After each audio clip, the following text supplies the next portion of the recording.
खुदावंद यीशु मसीह की जय हो। आज फिर खुदा के कलाम से हम तालीमी बात ही सीखेंगे।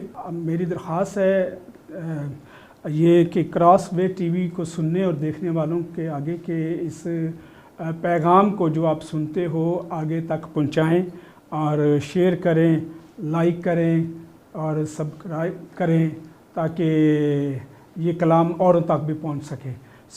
मैं शुक्रगुजार हूँ एक बार फिर क्रॉसवे टीवी के लिए। और जो कुछ आज हम सीखेंगे इसको ज़रा आपकी तवज्जो भी चाहिए ताकि आप बरकत भी पाएँ। मैं अक्सर इस बात पे डिस्कशन करता हूँ कि दुनिया में 4 किस्म के अंधे हैं।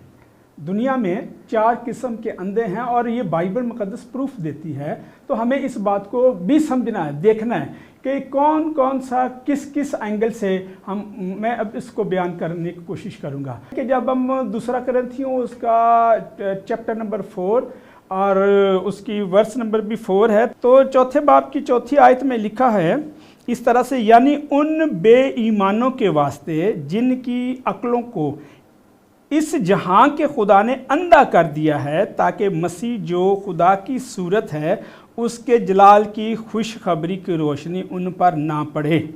ठीक है जी। और ये बात, पहली बात तो यह है कि किसने अंधा किया? इस जहां के खुदा ने उनकी अक्लों को अंधा कर दिया है कि यीशु मसीह यानी यीशु मसीह की खुशखबरी से मुराद इंजील मुकद्दस। तो इस जहां के खुदा ने अक्लों को अंधा कर दिया है ताकि वो मसीह की खुशखबरी की तालीम ना पा सकें, दूसरे लफ्ज़ों में उस रोशनी से मुनव्वर ना हो सकें।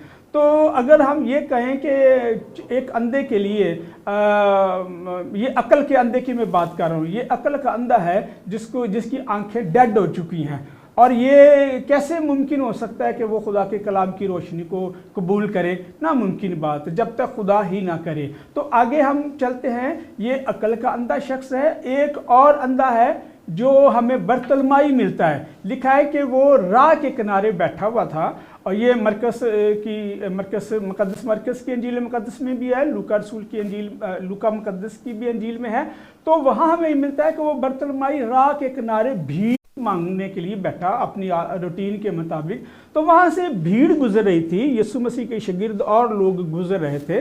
तो वो ये पूछ रहा है कि ये कौन जा रहा है? तो शागिर्द उसे डांट रहे हैं, चुप कर। रसूल डांट रहे हैं, मतलब और पब्लिक डांटी, चुप कर।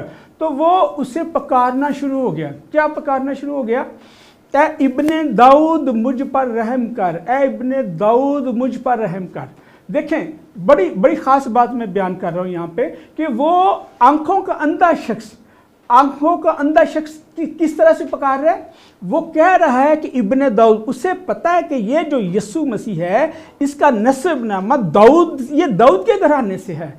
तो यहाँ हम देखते हैं कि ये बात तो जो आंखें रखते हुए भी लोग नहीं जानते, आंखें रखते हुए लोग नहीं पढ़ते कि यीशु मसीह का नसबनामा क्या है। मत्ती रसूल की मार्फत जब हम पढ़ते हैं इंजील मुकद्दस को, उसके पहले बाब की पहली वर्ष में लिखा है कि यीशु मसीह का नसबनामा। तो वहाँ हमें ये नसबनामा मिलता है, लेकिन हम उसको बयान नहीं करते, हम उसको बयान करने से कासिर हैं। इसलिए मेरे अजीज़ों, यहाँ पहला जो हमने अंधा देखा है वो कौन सा था? अक्ल का अंधा हमने देखा है, आंखों का। लेकिन वो अक्ल का अंधा नहीं है।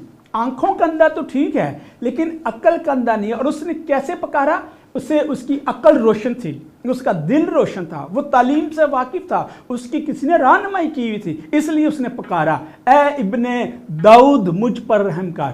और फिर ये भी नहीं कि बस खामोशी से पुकारा, बल्कि वो चिल्ला कर पुकारा। और यीशु मसीह ने जब आवाज़ सुनी तो ठहर गए।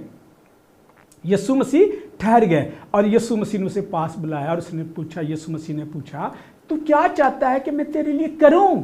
तू क्या चाहता है? अगर आज का ईमानदार होता या आज का आदमी होता, वो कहता, ले यीशु मसीह तेनू नहीं पता कि मैनू की चाहिए? लेकिन यीशु मसीह ने पूछा और उसने कहा, ए मेरे खुदा, मैं बीना होना चाहता हूँ, मैं रोशनी चाहता हूँ आंखों की। और यीशु मसीह ने क्या कहा, तेरे ईमान ने तुझे अच्छा किया। मैं ईमान की तरफ नहीं आ रहा, लेकिन मैं आपको ये बयान करना चाह रहा हूँ कि उसने क्या किया, उसकी अकल रोशन थी। तुझे पता ये इब्ने दाऊद है, हमें नहीं पता, आज भी हम यीशु मसीह के नसब नामे से वाकिफ नहीं है। हम इब्ने मरियम, बाइबल मुकद्दस पूरी में इब्ने मरियम नहीं लिखा, इब्ने खुदा, इब्ने आदम लिखा हुआ है, इब्ने दाऊद लिखा है, इब्ने इब्राहिम लिखा हुआ है। सो मेरे अजीजों, हम बाइबल मुकद्दस की तालीम को फॉलो करते हुए ये दो तरह के अंधे। तीसरा अंधा कौन सा है? तीसरा अंधा जो अनपढ़ होता है। मेरा एक बड़ी पुरानी बात है, वो बहुत मेरा स्टूडेंट तो नहीं था, लेकिन मेरा एक अजीज़ था, वो मुझसे हर वक्त जब भी मिलता बाइबल मुकद्दस की कोई बात, कोई सवाल ज़रूर वो करता। एक दिन मैंने कहा, यार मेरा भी एक सवाल है आपसे। तो वो कहता है, जी असी तो अन्ने होने हैं। मैं कही, तुम किस तरह के अन्ने हो? कहता जी असी तो अनपढ़ होने हैं। मैं कहा, सवाल करने में आप अंधे नहीं हो, लेकिन जब मैं पूछता हूँ तो आप अंधे बन जाते हो। तो जो अनपढ़ है एक तरह का, वो भी अंधा है। तो इसलिए तीन तरह के अंधे हो गए। तो अनपढ़ तो चलो मजबूरी है, मैं ये नहीं कहता अनपढ़ होना गुनाह नहीं है, अनपढ़ होना गुनाह नहीं है, लेकिन जहालत में मर जाना गुनाह है। इसलिए हमें जाहिल नहीं होना। हमें देखना, ये शख्स जो राह के किनारे भीख मांग रहा है, बाइबल मुकद्दस ने उसकी इस बात की गवाही दी है कि वो जानता था कि यीशु मसीह कौन है, यीशु मसीह कौन से कबीले कौम से है, लेकिन हम नहीं जानते। हम पढ़े हुए भी नहीं जानते, पढ़े लिखे बाइबल मुकद्दस को पढ़ने वाले भी नहीं जानते। और ये तीन तरह के अंधे हो गए। और एक चौथी तरह का जो आखिरी में बयान करना चाह रहा हूँ, वो चौथी तरह का अंधा क्या है, वो हम जब ईमाल की किताब पढ़ते हैं, मैं इसके आखिरी चैप्टर में जाऊँगा तो मैं इसको ज़रूर पढ़ूँगा। तो यहाँ पौलुस रसूल के साथ जो फकीयों फरीसियों की, सदूकियों की बहस होती है, तो यहाँ इस बहस में यशायाह नबी के सहीफे का हवाला देता है कि तुम्हारी बाबत ये लिखा हुआ है। तो जब हम पढ़ते हैं ना रसूलों की ईमाल की किताब 28वें बाब में, और उसकी जब हम पढ़ते हैं 25वीं आयत, तो हमें ये बात मिलती, यहाँ पर लिखा है, रूहुल कुद्दस ने यशायाह नबी की मार्फत तुम्हारे बाप दादा से खूब कहा कि इस उम्मत के पास जाकर कह कि तुम कानों से सुनोगे और हरगिज ना समझोगे, आंखों से देखोगे और हरगिज मालूम ना करोगे, क्योंकि इस उम्मत के दिल पर चर्बी छाई हुई है। वो कानों से ऊंचा सुनते हैं और उन्होंने अपनी आंखें बंद कर ली हैं, कहीं ऐसा ना हो कि आंखों से मालूम करें और कानों से सुने और दिल से समझें और रजू लाएं और खुदा उनको शिफा बख्शे। ये बात है कि बहुत सारे हमारी ज़िंदगियों में फ़कीर फरीसाना स्टाइल है। हम दूसरों को सुनना नहीं चाहते, दूसरों के पास खुदा के कलाम, मैं सीखता हूँ खुदा के कलाम को। हर रोज़ मैं मुख्तलिफ दोस्तों को सुनता भी हूँ, देखता भी हूँ, जो बरकत की बातें वो मैं अपने पे ले लेता हूँ। तो इसलिए मेरे अजीज़ों, हमें करना क्या है, हमें खुदा के कलाम में से, बल्कि याकूब रसूल ने भी इस बात की इस तरह से वजाहत की कि 4 तरह की हिकमत है, 4 तरह दुनिया में हिकमत है। पहली हिकमत नफसानी है, दूसरी हिकमत दिनवी है, और तीसरी हिकमत शैतानी है, और चौथी हिकमत ऊपर से आती है।